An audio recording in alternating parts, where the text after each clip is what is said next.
A very good afternoon to everybody in this hall. I believe you must have had a hearty lunch. I really hope so in this winter sun.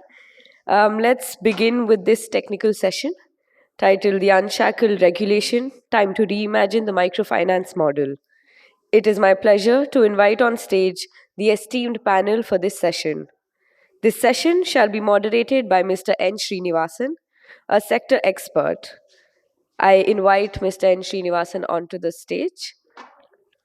The panelists include Mr. Prakash Kumar, the Chief General Manager of SIDBI, Mr. Sadaf Saeed, the Chief Executive Officer of Muthoot Microfinance, Mr. Gigi Mamin, the the Executive Director of Sadhan, and Ms. Prasida Kunam, the Promoter and CEO of Samhita Community Development Services. A warm welcome to all of them onto the stage. Can we have a round of applause for our panelists? Thank you. We were really sorry for this 10-minute delay that we've had. We look forward to an insightful and thought-provoking discussion. With this, I'll hand over the session to Mr. N. Srinivasan. Okay. Let me thank Sadhan for organizing this. I do not know whether it is the lights that prevent me from seeing the audience, or the audience itself is not too interested in the future of microfinance. That's why many people, they are all slowly walking in, you mean. No, Prasida is already running to the rescue of the audience. Okay. So today we plan to have a conversational session on the future of microfinance institutions in a way. The session says, after the regulations, what's happening in the sector, whether MFIs can reimagine their future and become different. Different in the sense better for themselves, better for the customers, and better for the investors, and how and why this will happen.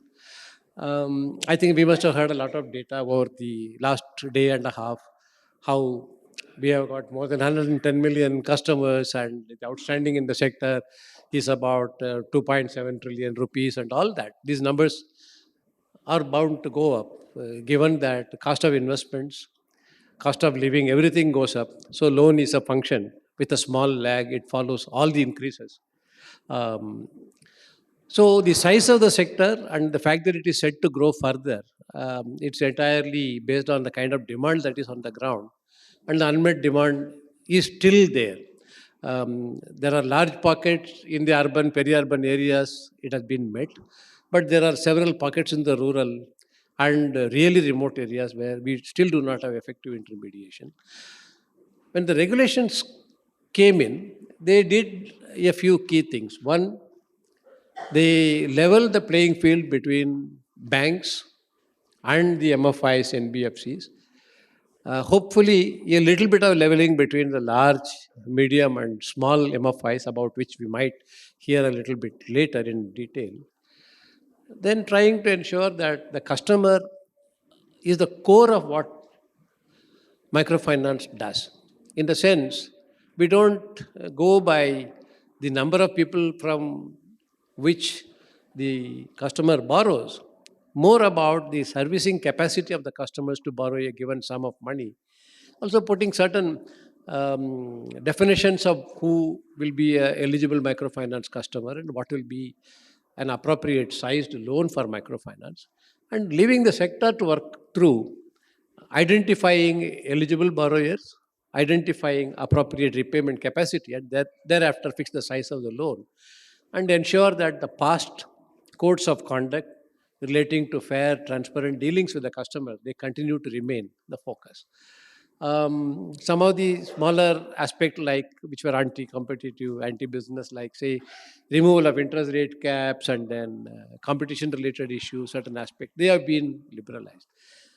The question now, which is before the panel, is have the regulations gone enough to create space for MFIs to become better, bigger, larger, or different? And what kind of opportunities have come up? And we have a fairly diverse panel here, two of them representing actual microfinance operations on the ground.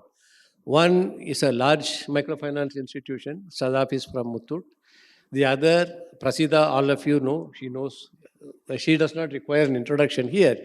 She represents the small marginalized people as well as small, medium sized MFIs. Prakash is representing SIDBI, the big dada of microfinance for a long time.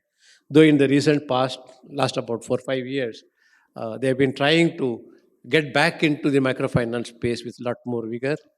And we have GG Memon representing all those who are operating on the ground on in terms of microfinance institutions, small, big, profits, non-profits.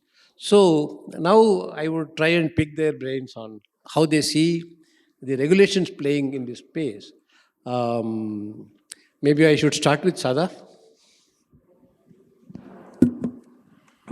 Thank you, Srinivasan sir. I think, first of all, I must say that the regulation really came in an appropriate time, and it has addressed several areas which were absolutely need of the hour. I think one, uniform regulation for all entities operating in that space was definitely one of the need of the hour, and it addresses a lot of risk elements, like in terms of overzealous lending by any lender and other stuff. So I think that is established now, and it is turned out to be a great kind of a regulation. But to answer to your question, how it has created space, I think it's an evolving scenario. If you look at the regulation closely, I think RBI has done two, three things, which is one, they have not mentioned that microfinance by definition is restricted to JLG. So that is a big kind of a takeaway. Initially, we were like all wondering and going through the regulation up and down again, whether it's a mistake. They have not mentioned JLG, or it's an like it's an intention or something. But I think that's a hint from the regulator that you have to imagine beyond JLG. And JLG itself does not only constitute microfinance, so there could be a larger kind of a segment of players who can form as a microfinance customer. So I think that is first part of it.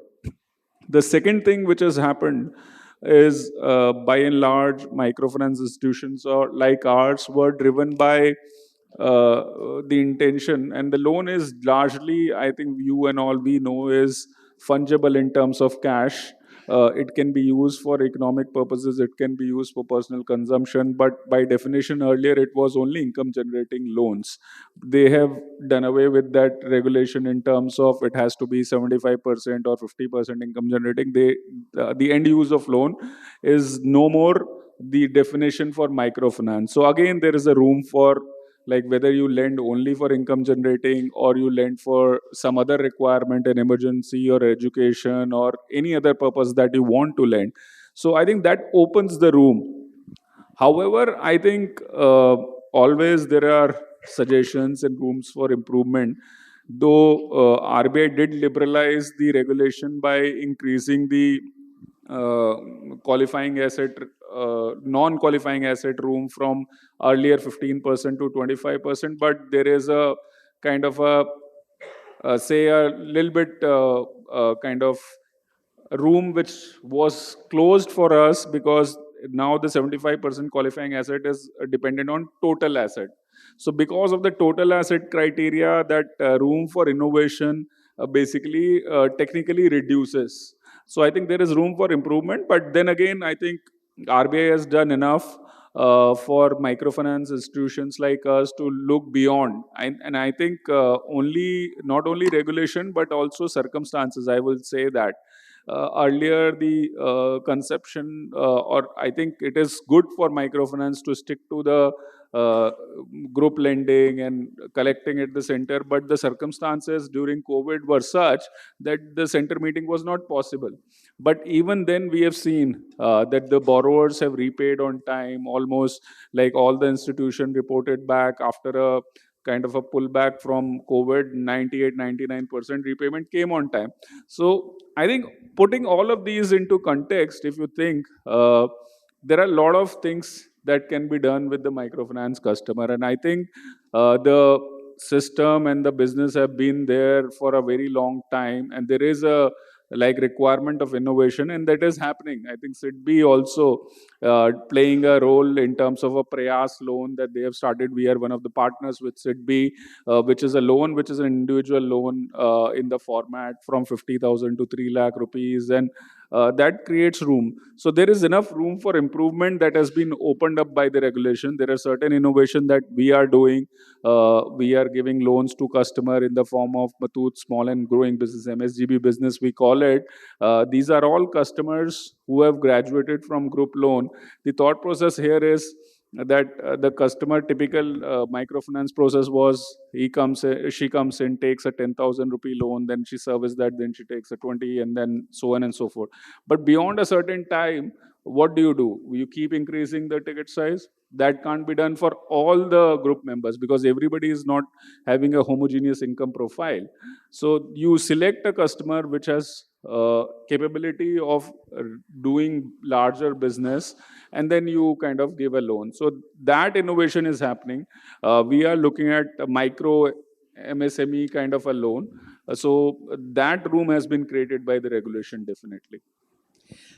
Thank you, Sadaf. I think what you are saying is in terms of category of customers, even the methodology of lending, whether it's individual or group, and in purpose of loans, there is quite some room that's created. And basically, the reduction in the non-qualifying loans, originally defined non-qualifying, that gives you some more space where you are able to do MSME type of lending. Prasida, how does this look to you? Meaning that's a large MFI. They are seeing a lot of opportunities, being able to convert. From your point of view, how does it work? Like I would like to address the regulation first, like, not as a small MFI, but as a not-for-profit MFI, like this regulation has brought in like more of activity based regulation. So it's like the caps on the loan sizes that Section 8 companies can lend to, which is 50,000, has been removed. But what I see is like, maybe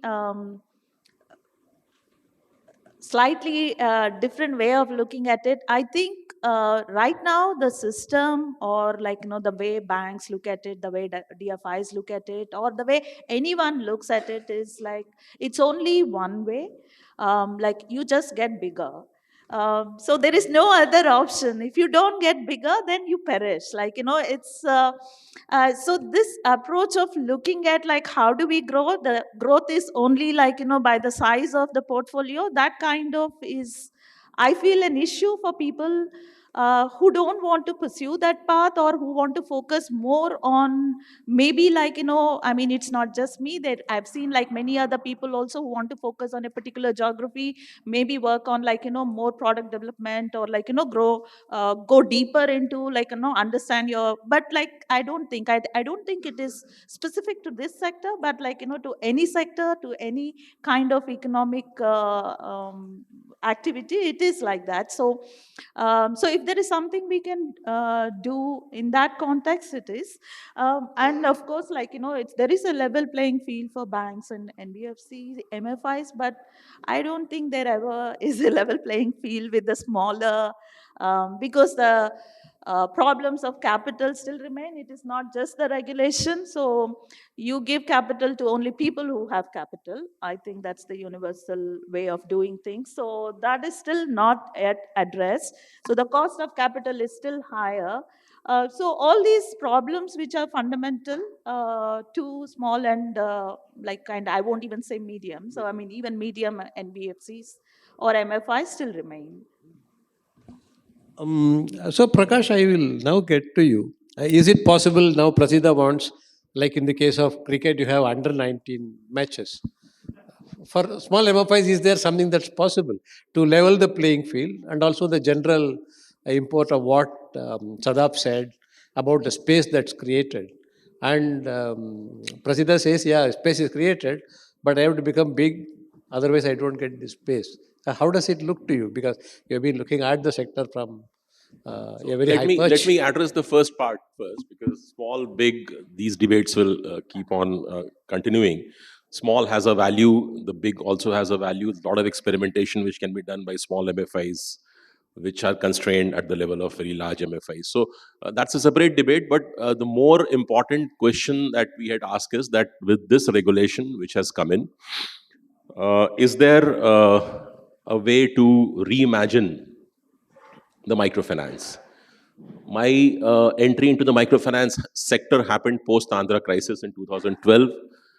Prior to that, I was handling the direct lending side of SIDBI's business, and then I took charge as PSIG project leader, and that's how I got introduced to microfinance. So I saw microfinance at that time was just reeling out of the crisis, and so many issues and concerns were there. So that time, perhaps if you would have kind of looked forward 10 years down the line, how the microfinance will look like. Has it changed significantly? A lot of things have changed on the ground.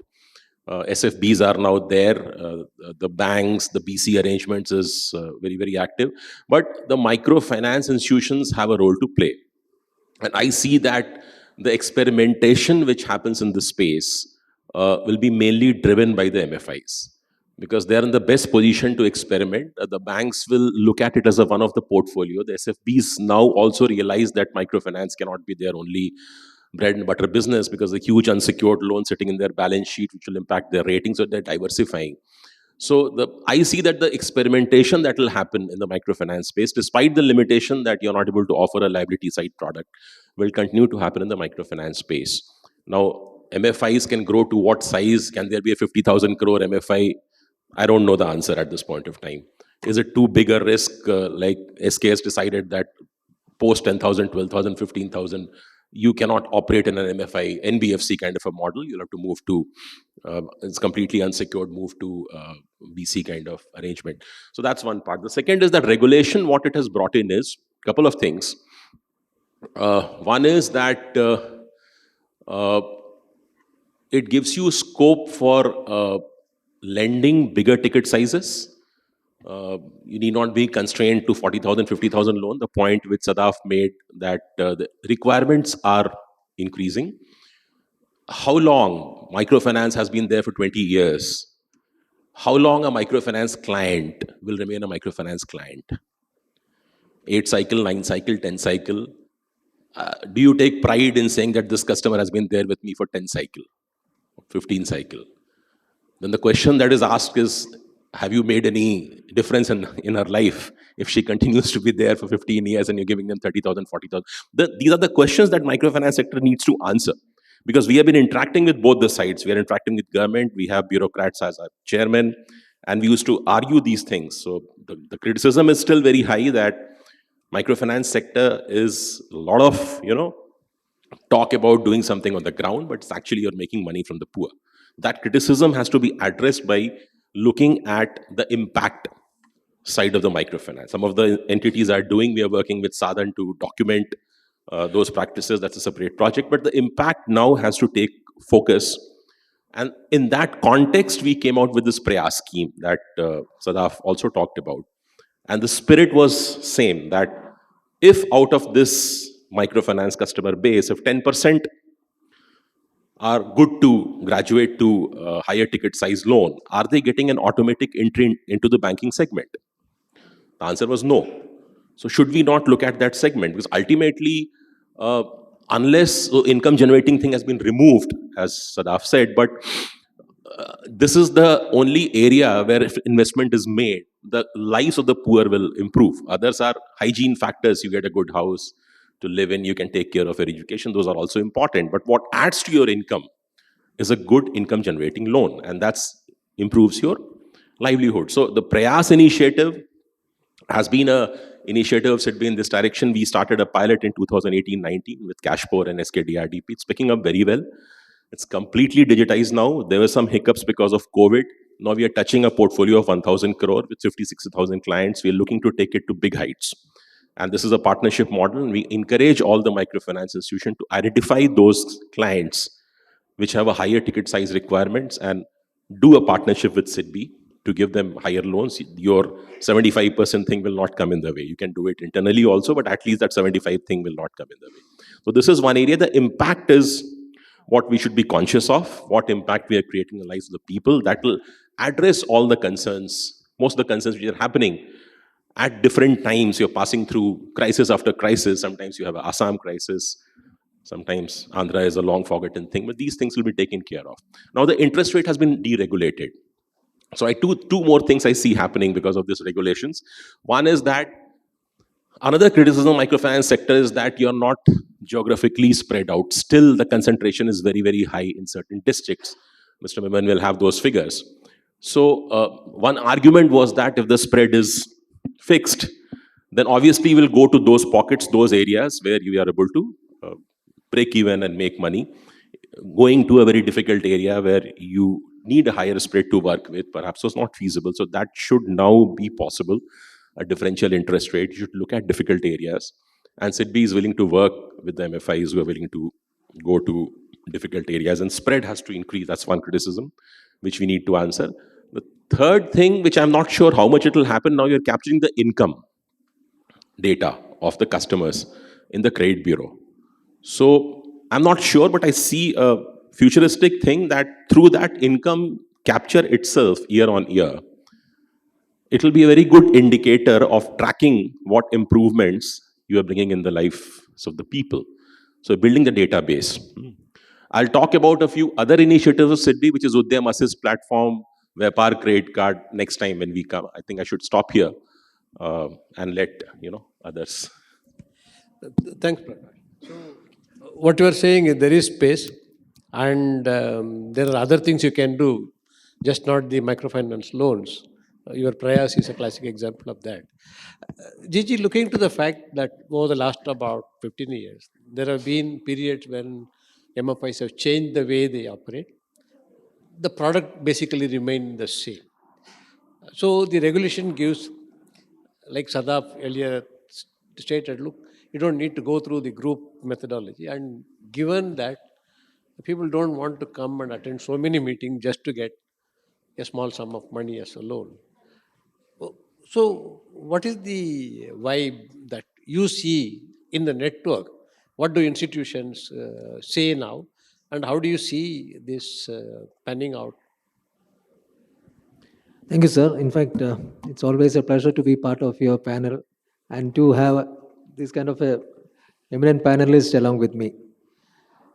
You rightly said that the new regulation has given a lot of freedom and flexibility to the MFIs to innovate, to bring new product, new processes, and also even new channel of delivery. So this is a opportunity for the institutions to use their intelligence and see how best the beneficiaries can be, the borrowers can be serviced better. See, you are rightly said that so long as, or even today, you have a kind of a vanilla product which the MFI serves, but diversification is very little. But this is an opportunity for the MFIs to diversify its products and processes. In fact, one thing which you see, the interest, the freedom to fix the interest or the pricing, that is going to be a differentiator. In the sense, I would say that, which Mr. Prakash also told about that, the concentration, if you see, it's quite skewed. Around 84% of the loan portfolio is confined to 10 states, or 56% is confined to 5 states. Or if I say in the district terms, around 25 states contribute for about 20% of the portfolio. So there is a skewedness as far as the coverage is concerned. So this is an opportunity for the institution, because if they have to grow, they have to grow by expanding, and by expanding means they need to go into the newer areas, and that newer areas can be possible now because there is a cost differentiation is possible. You can always have a higher cost for an area which you feel it is difficult to service. There is a other kind of problems you have. You can always do that. So that kind of a differentiation is possible. So new process can be there. In fact, I was here itself. See, there is a repayment obligation RBI has been very liberal, I would say, in this new regulation. They have only said three things. One is that what is a microfinance, and who should be the borrower, and what should be the kind of loan to be given. And in loan, they have not made any kind of a specific quantum. They only said that it should not exceed more than 50% of the monthly income. Suppose somebody has already reached to a level of near to that 50%, he can still be serviced by a longer tenure of loan. So that kind of flexibility is there. That kind of innovation is possible. Individual loaning, that is going to be the definitely going to be the way forward, especially when, as Prakash says, when somebody who has been with the microfinance sector for the last several years, some 10, 15 years, or who has gone through some 5, 10 cycles of loan, why you should be given a loan along with the group itself? You have got sufficient data to prove that he or she is doing well. So why can't you go on an individual basis? Technology is one another area which can going to support this kind of a innovation. So there is a huge opportunity for the MFIs to innovate, to be more flexible, and to have much more freedom in their approach to finance. Only thing is that this freedom and flexibility has to be done in a more responsible way, so that, because ultimately your clientele is the one who is at the bottom of the pyramid, so their interest has to be taken care of. It has got a lot of social and political connotations. If something goes wrong, things would be, we can boomerang on you. So little bit more responsibility is required. And of course, I feel that is the place where the SROs have a role. SROs needs to have a constant check and see that how things are moving. And if things are moving well, I feel it's going to be a great opportunity for the MFIs to grow further and become bigger. Thank you, Gigi, for that sharing of a useful perspective coming from the network members and yourself. I'm going to be asking a few more specific questions to the panelists. But if any of you have a question, you can raise it. I will prioritize your questions over what I am going to ask them. My only request is don't make a statement. Ask only questions, make them as crisp and short as possible, so the panelists have a chance of reacting better. So getting back to this, we are saying that there is space created. MFIs will be able to reimagine and come up better in future. As they are right now placed, do they have adequate technology tools and the kind of skill sets that are needed for reimagining their future and become different? Yeah, Prakash, you would like to take it? Yeah, Gigi. Go. Be taken by Sadaf first. Okay, sir. He is very keen. Yeah, I think a very pertinent question in this regards. I think different MFIs at their scales have different capabilities and kind of abilities, and also the financial resources to have that kind of a facility. But I think it's become necessary now, because now you're dealing with a lot of information, and the way I think the overall infrastructure is developing, and the way you underwrite a loan, you integrate with a lot of players. You're talking about the ecosystem where you have account aggregator, you have credit bureaus, you have verification agencies, like where you want to verify Aadhaar or you want to verify any voter ID. So it requires a certain amount of sophistication in terms of IT infrastructure.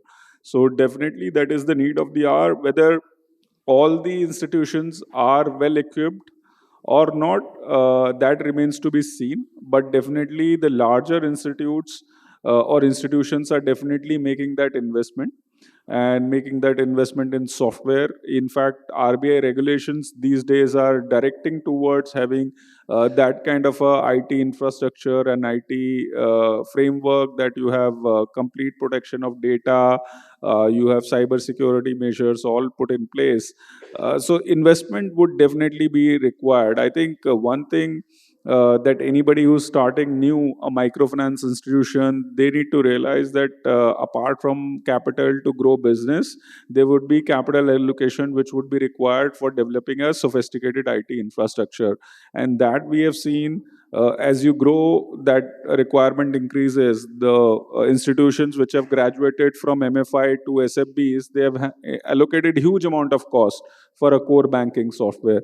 So the requirement now, for example, for systematically important NBFCs is to have a core banking kind of a software. So, though the definition of RBI does not clearly defines what is core banking software, but it really requires, and if interpreted loosely at my own peril, I don't want to.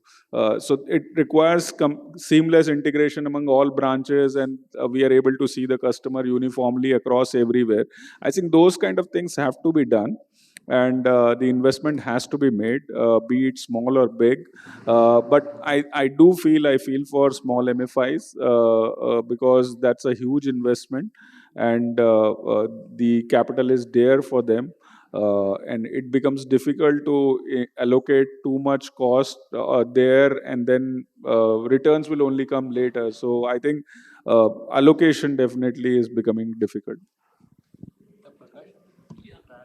I would say that the MFIs has been very early technology adopter from whatever my experience has been. Prasida can add to it. I remember old times, 2013-14, I was talking to Cashpore. They said they do their entire origination on feature phones, not even smartphone. I said, I can't believe it unless I see. This is something you're just telling me a story. And I went and I saw they were using feature phones, the officers in the field, to originate a loan, doing all the entries. There was not even a computer in their branches. They have moved beyond computer. So the cost of technology will certainly come down, but technology, the productivity, efficiency has to come through technology. And Prasida can add to it because they, being a small entity, right from day one, they are very advanced in terms of technology. That's what I know. My point is like this, that microfinance model, when it started in maybe 90s, late 90s and then 2000s. So it was basically an operational risk management model. There was no credit risk, although it was lending. And lending, we understand, with lending, we understand the credit risk, assessment of credit risk before giving the loan. This was not a credit risk model. This was an operational risk model. You form a group, you give small loans, you do some basic operational risk parameter check, and your loan recovery is, collections are guaranteed. Now, as we are moving to higher ticket sizes, slowly we'll have to move from an operational risk model to a credit risk model.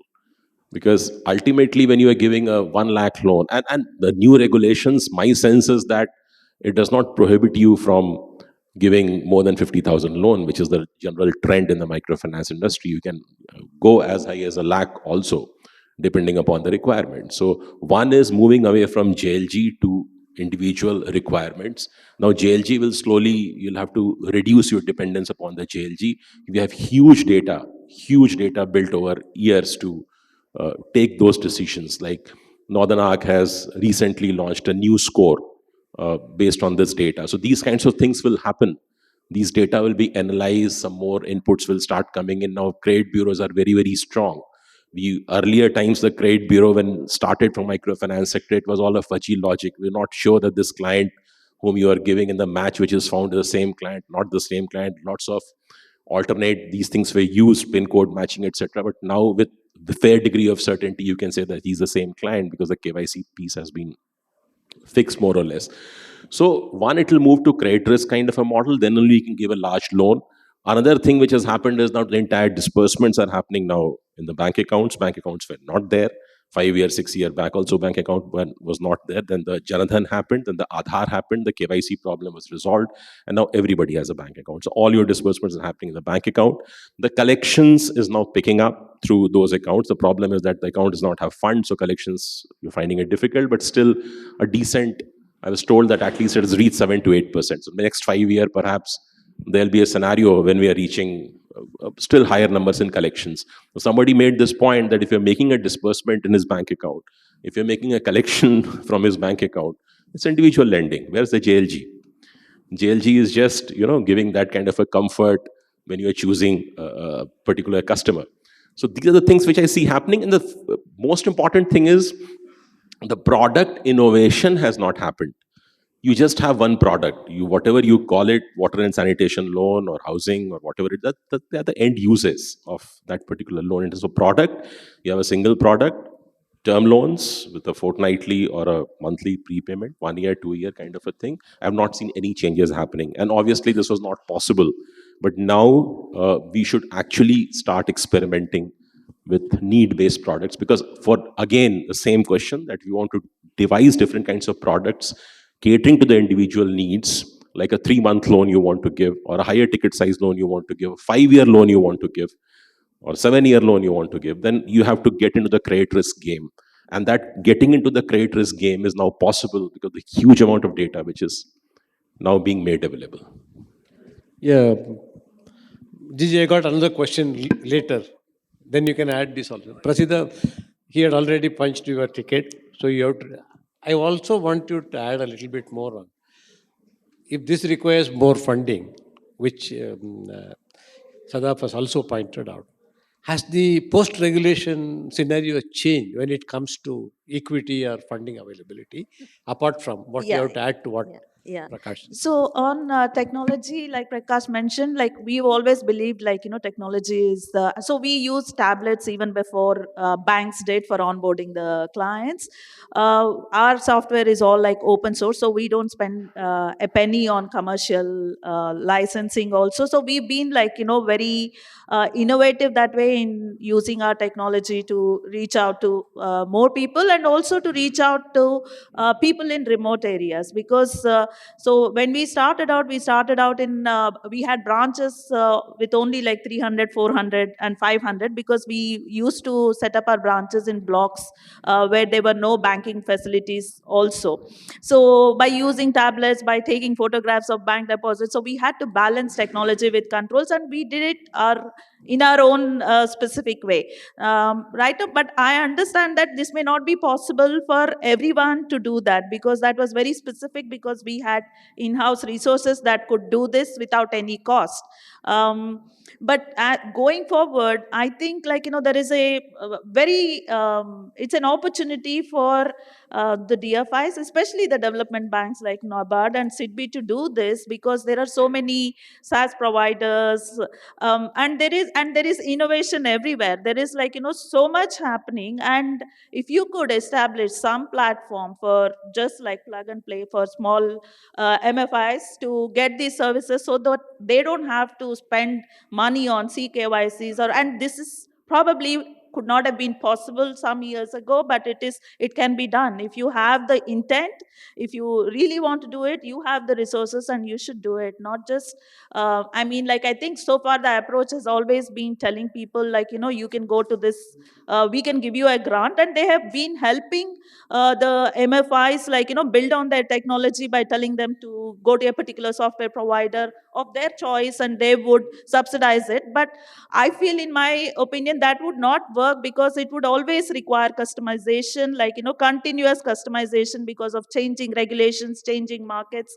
So, I mean, if something like autonomous can be set up to kind of fill this need, that would be amazing, and that would ease a lot of, and that would actually be one factor in level playing for smaller regional local, I mean, like, people call hyper local, maybe, like, so you can do all that if that can be done. Yeah, Gigi, I think you wanted to add to this, but I would also add the same question which I asked to Prasida. Do you see a post-regulation change in the funding scenario, whether it's for equity or for mainstream fund? She doesn't want any money for technology right now. She needs money, but not for technology. She's able to ride on what's available in the market. But whether this Ramraja will also continue. First, regarding the technology side, technology part of it, I'm I'm sure that there is a difference as far as the technological capability of the institutions are concerned.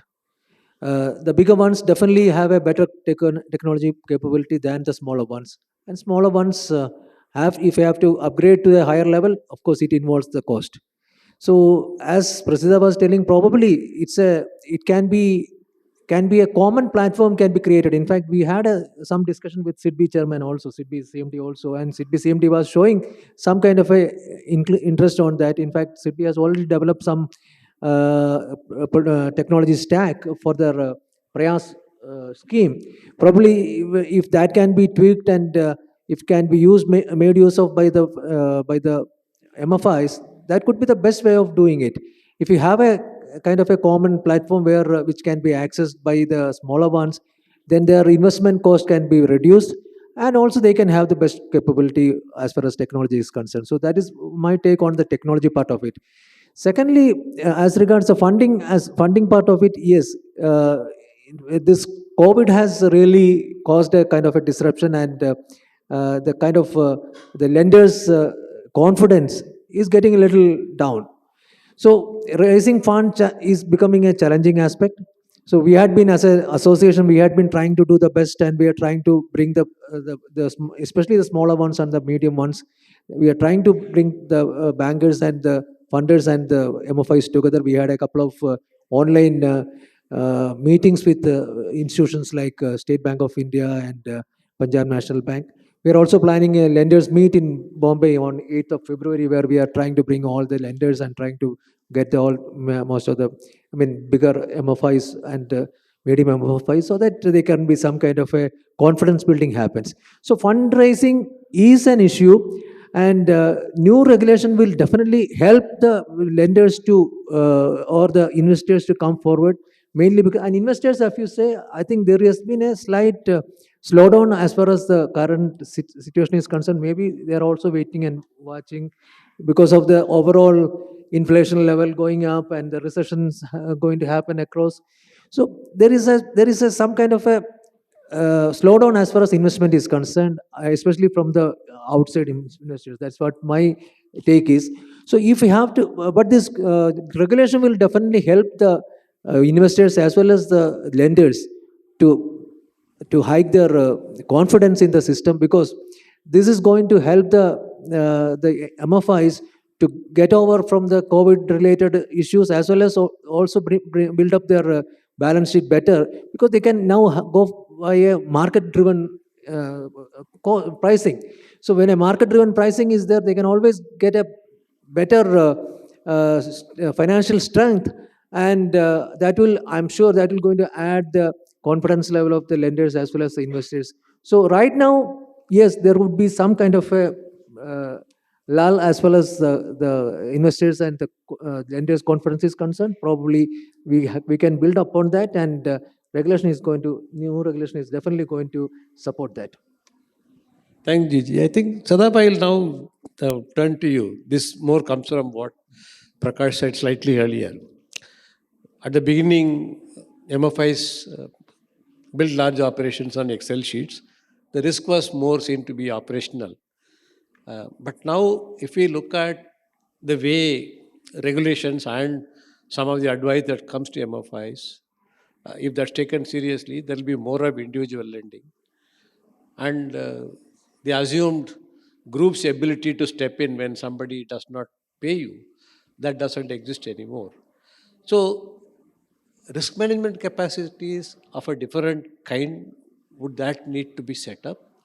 Also, technology-wise, do we need to do quite a bit of retooling when it comes to individual loans of maybe 1 lakh, 1.25 lakhs, things like that? Because where I connect is, long back, maybe in 2008 or so, I was talking to a very leading MFI those days, one of the number 2 man.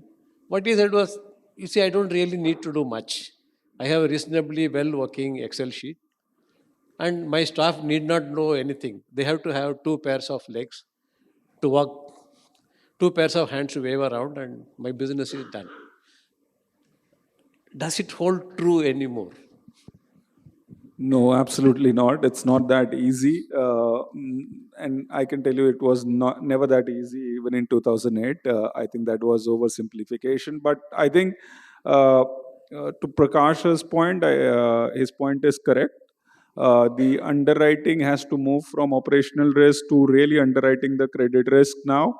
And I think technology will play a big role in this. Like, for example, if you look at, I can quote you an example of our organization. We have automated the entire process from loan origination to underwriting to dispersal to even collection. So it's a seamless, paperless operation. But the biggest innovation that has happened is in the underwriting part of it. So we have developed a scorecard with the help of Equifax. We use that scorecard over and above the credit bureau report. So by the way, we access credit bureau report both on the microfinance credit bureau as well as the consumer credit bureau. And over and above, we have a scorecard. The scorecard takes into consideration the credit performance of that individual or of that household, but also the demographic in terms of that similar demographic, how many people have defaulted, same business, same income level, or same kind of a profile, how much probability of default is there. And I think over a period of time, more and more data is coming in. So within account aggregator platform, getting more integrated, you will have more data points where you can underwrite a loan. So you will have customers, if they are paying some mobile phone bill regularly, you know that, okay, that capacity is there. They're contributing in some NPS scheme, you would know that, okay, that disposable income is there or that savings are there. Similarly, if there are like banking information that can be pulled in through account aggregators. So this area is evolving, and it's evolving quite rapidly. I think uh, if we step away a little bit from the microfinance ecosystem, we have seen how GST has helped people to underwrite SME. So there are systems that are available where you can get the GST data of an company, and you can really underwrite that, okay, what is their income and what is their savings. So I think those things will happen in even microfinance ecosystem within account aggregator platform and other platform. I think there are quite a bit of innovation that is happening.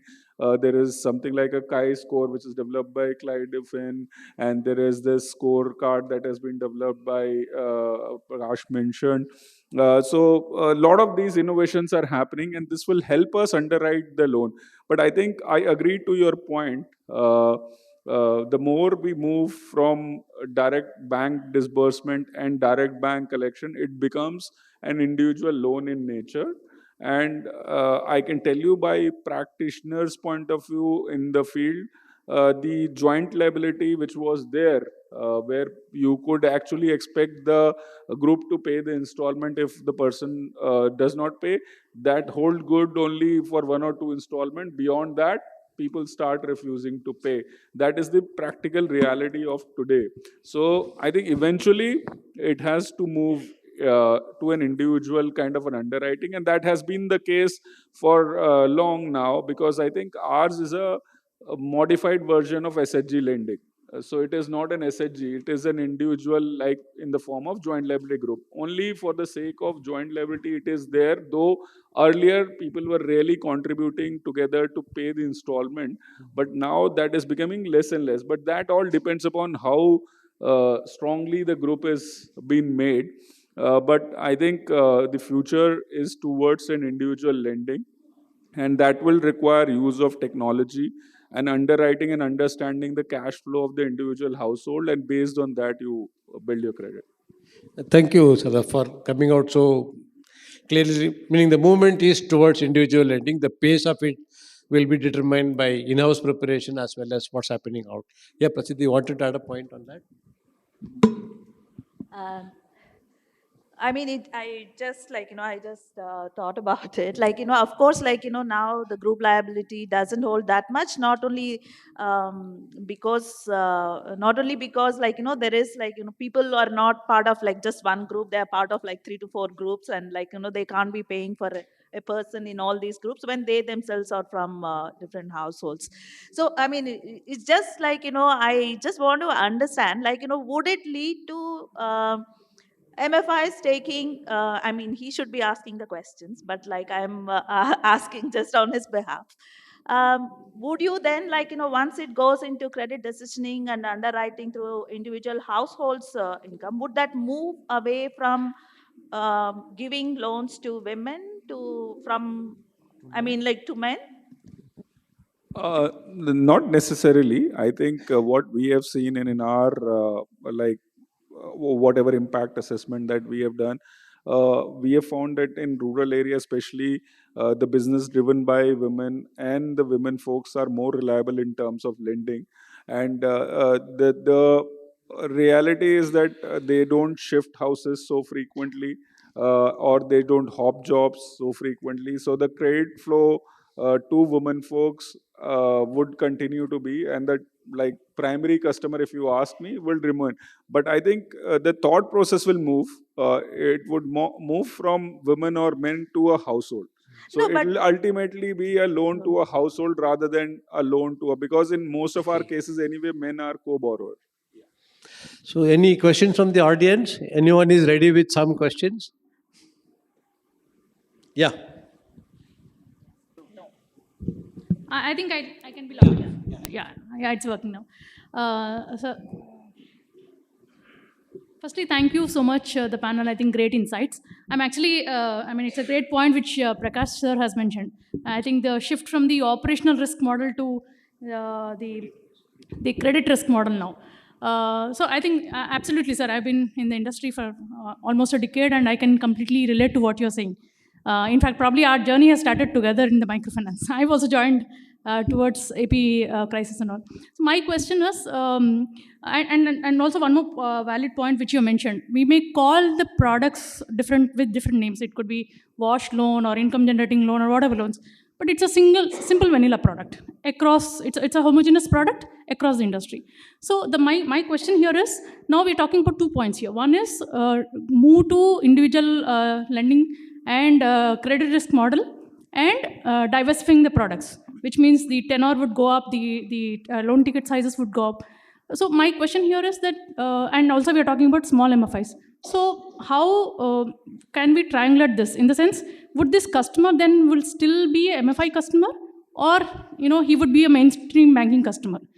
He was probably coming to the MFIs because it's a plain vanilla, and then it's a simple cash. The credit risk is not much on, and the evaluation mechanisms are quite simple.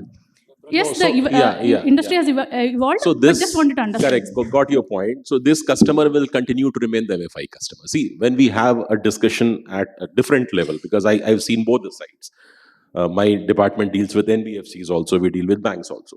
So the lending model which is developing by the fintechs and all, they rely on three pillars. Yeah, one is GST, as Sadaf said. The other is the IT returns, ITR, and the third is the bank statement.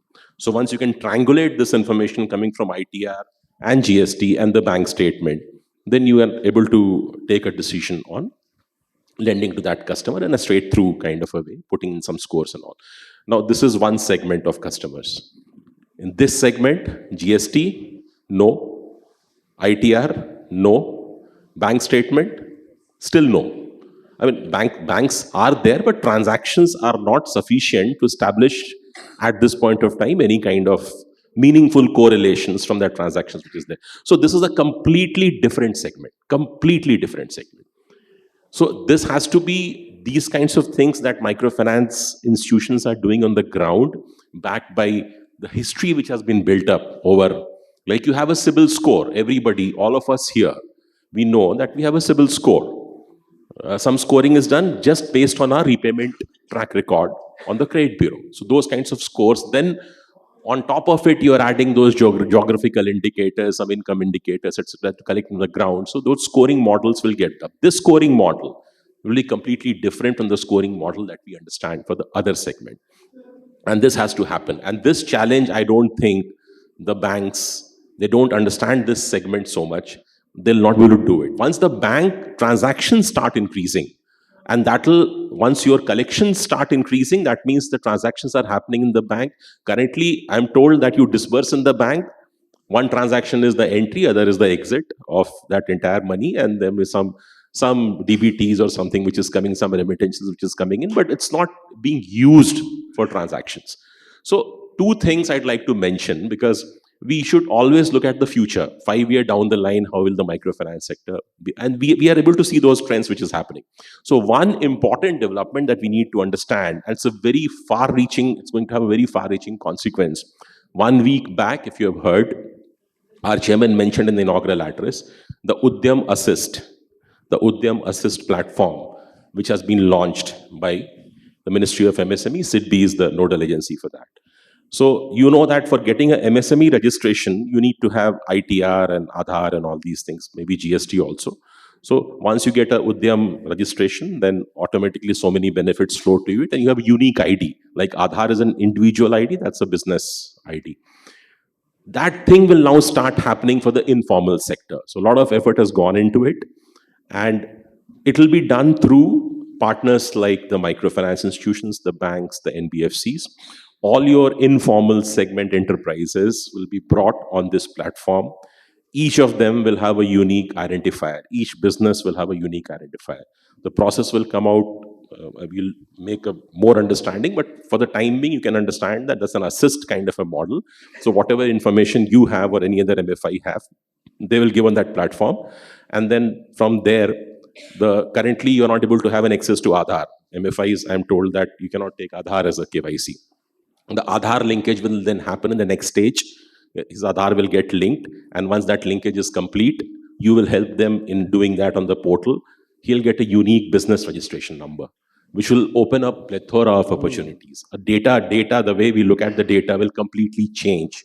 The entire informal segment, we are hoping in the next 18 months to 2 years, the 6 crore, out of which 6 crore, many may not be enterprises, but whatever is the number of enterprises, everything should be there on board. The second important thing that we are working on at SIDBI, we talk about the product innovations. We don't have a revolving product for microfinance customers. So we are working with the Ministry of DFS and everybody, RBI, that all those people who are getting registered on this Udyam Assist platform, they'll be given a revolving facility by way of a Vyapar credit card.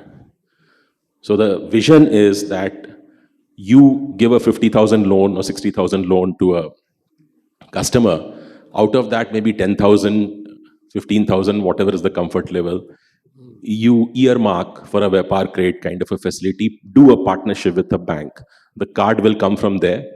And this revolving facility, it's a credit card facility. It's again a path-breaking change. It's not a like Kisan credit card, which is not a credit card. It is like a OD facility with a card. But this is a pure credit card where you get 50 days kind of, like we understand the credit card. And how this is being made possible, again, the technology. Because you must have read that now the credit cards can also be linked to your UPI. So currently on Bheem, you can only link your bank account and you can make payment from the bank account. The credit card's linkage is not permitted, but now that has been made available. So this credit card will not require a machine to swipe, because again, the challenge is in the villages, you don't have those POS machines where you can swipe your credit card. So what's the use of this credit card is the question to ask. So this will be linked with UPI, and the QR codes will actually work with the credit card in the background. So if this happens, each of your customer will be able to get a revolving credit facilities. And like this, so many, I talked about a 5-year loan or a 7-year loan. These kinds of things are possible, and the regulation, I guess, gives you a lot of leeway into experimenting with these kinds of products. So I see a great future for microfinance sector in the next 5 years. Thanks, Prakash, for outlining what's there in store and how technology will enable different data points to. I think now we will try and wrap up the session a bit. We are getting some requests from the organizers. Say, in the next stage of evolution, as we see, there are several things that have happened in the past. And we have also seen MFIs resetting themselves, reinventing themselves from time to time, from non-profits to for-profit entities. In for-profit entities with a more reasonable code of conduct, more reasonable pricing approach to customers. Then we saw a voluntary adoption of some codes and banks coming in with their partnership models duly approved by RBI. First stage was not approved, Prakash, you know that in the early days. And now you got managed portfolios running to around 40-45%, in some cases even more, and rest of it on own book.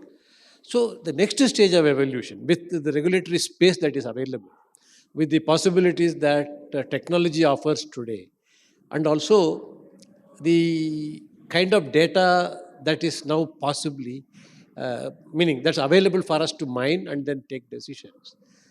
where do you see MFIs in the next stage of evolution?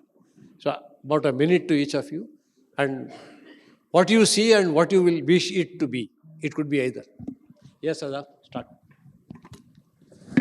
Uh, yeah, I think the opportunities are opening a lot. I think if you look at regulation, if the regulation creates more room for innovation, I think there are a lot of opportunity. I was attending the opening session of this conference, and I was hearing there are around 30 million SMEs and around 200 million QR code that has been generated. So that's 20 crore QR code. We saw that PM Swanidhi scheme. There was a lot of street vendor loans which were given. So I think the micro businesses which are now getting a little bit formalized in a sense with this I think Udmi Mitra number and authentication of their bank account and authentication of their business creates a lot of opportunity. So I think microfinance will definitely, and globally we have seen it moves into individual and then moves into a little bit of a business lending, which is a small businesses 3 to 5 lakh kind of a loan. I think time has come where I think these credit needs should be met through microfinance, because I think for almost more than a decade we have been talking about that missing middle in MSME and SME, that there is nobody to lend between 5 lakh to 10 lakh. Though 10 lakh and above, there are banks with collateral, they will lend, but there is nobody. So I think maybe not up to the 10 lakh, but at least up to 5 lakh, microfinance entity can definitely step in, provided there is room created by RBI for us to lend apart from the definition of microfinance today. That 25% room become real room for us to lend. So then definitely the ecosystem and the infrastructure that has been created by government and players like ecosystem players like SIDBI, like Udmi Mitra, leveraging on that and using the information that is available today with use of technology, definitely that lending can be done. That's what I foresee. Yeah. Prasida? So, in terms of, I think the one thing that we haven't talked about is like, from the products, how the products are being designed now. Maybe like, in the next few years with all of this technology and with like a lot of information available, we should move to segment-based products, which is, I think, like, you either go to the most vulnerable segment and see what can you do, or you can go to a specific, like a segment like weavers and what kind of loans and the product design, then everything should be designed accordingly. I think that's one innovation that all of us probably should work at. And the second thing is like, I asked you a question of why not to men. I think you should give loans to men, so that it is very clear, like, what is the loan that is going to like an activity by a man or a woman, or like, because otherwise now everything is buried under like, we are empowering women because we are giving loans to women. So, and we are giving loans to women because, like you said, women are more easy. They will come, they'll stay in the home, they'll come to you, they will, and whatever you say, they will listen. So, if you truly want it to be like, empowering the women, like, you should really make a segmentation between what are these loans being used for. Are we really giving loans to women? And are they able to use these loans in a way that is like, increasing their own confidence, their own ability to take on like, more, participate more in this process. That's the second thing. And lastly, like, as I learned from Vijay, ultimately it all goes down to whatever we do. We have started with like, with the borrower, the ultimate borrower, that woman member. So are we making it better for her or not should be our primary objective. And I've been attending center meetings for the last 20 years, and they always, these are the three questions. Will I get a bigger loan? Will it be at a lower interest? Will I get it on time? So if we are able to address these questions, I think like, in whatever steps that we take, that itself is, we have fulfilled our objective that way. Yeah, Gigi. Yeah, going forward, I feel technology is going to make the difference. and there will be more and more better technology would be coming in handy for the MFIs.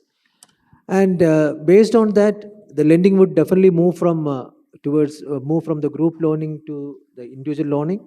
At least a good segment of people, especially those who have covered a few cycles of loans, they would definitely move into a individual loaning. But and technology will help in even the collection aspect also. But the physical mode will still continue.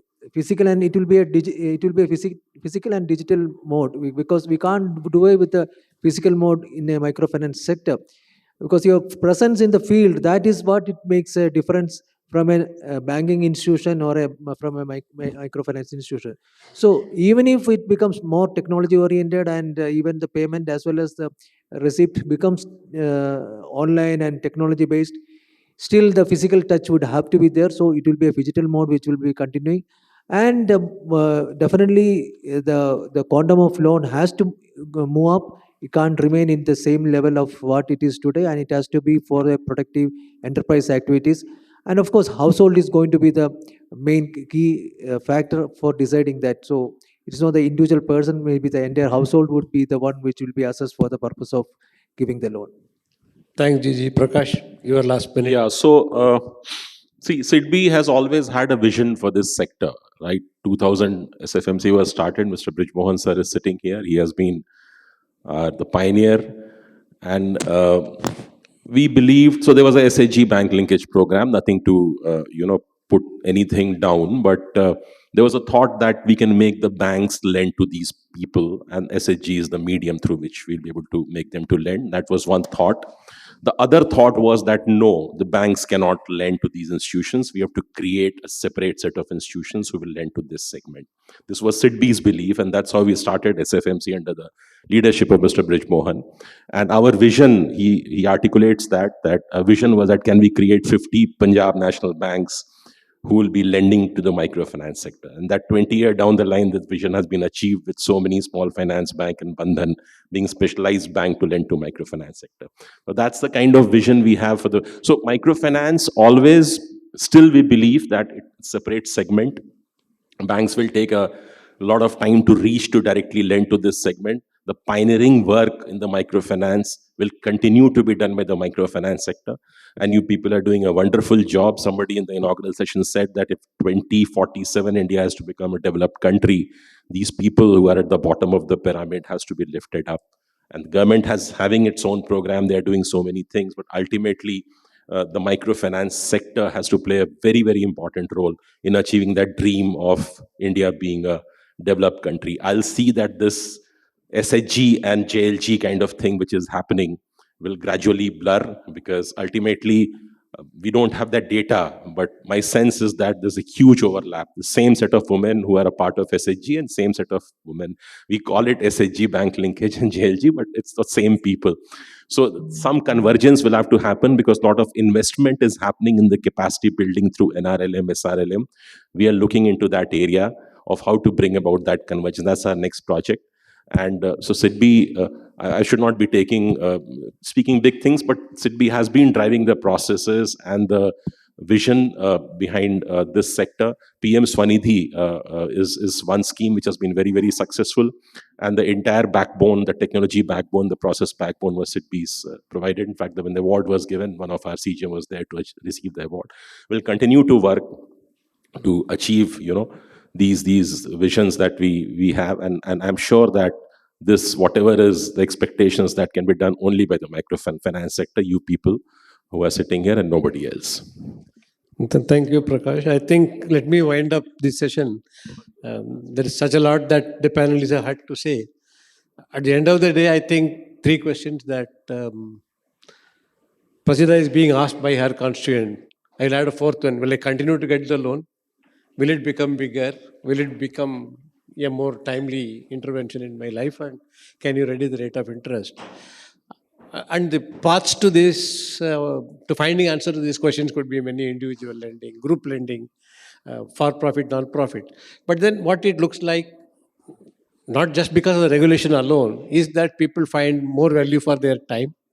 They would rather be treated as individuals their financial history being kept as private as possible from others. This moving towards individualized loan, which means the investments in product development, in technology, and in rejigging our processes. And accompanying all this, the kind of HR skill set that should be there. All these seem to be very much required in greater quantities as we step next. And yeah, the small and big divide is going to be there. The under 19, under 15 tournaments will have to be held at different playing fields. But then we get great umpires from all segments, like Prasida, like pleading the cause and then ensuring that even the bigger ones play their role. But one inescapable development that we see over the last about 20 years, as institutions become big, transform, become better, they exit the microfinance space, they become banks, small finance banks, or they get merged or acquired. So as we see the next stage of evolution, they all have a grand design on what should be the terminal stage as an MFI. So leading to that, you exit well if you do very well as an MFI, which is where what Prakash had said earlier. So thank you all for your patient hearing. Thank you panelists for excellent inputs and wish us all the best in the next stage. Thank you very much to the esteemed panel for this great learning session. And moderator, sir, as you had requested in the beginning, the audience is definitely more in number than the panelists on stage. So the curtain shall open now for the plenary session 3. But before that, I kindly request the panelists to please come forward for a picture and receive souvenirs on our behalf from Inclusive Finance India Summit. Thank you so much to the audience for being here. We'll be shortly beginning this plenary 3 on mainstreaming banking for women. Thank you.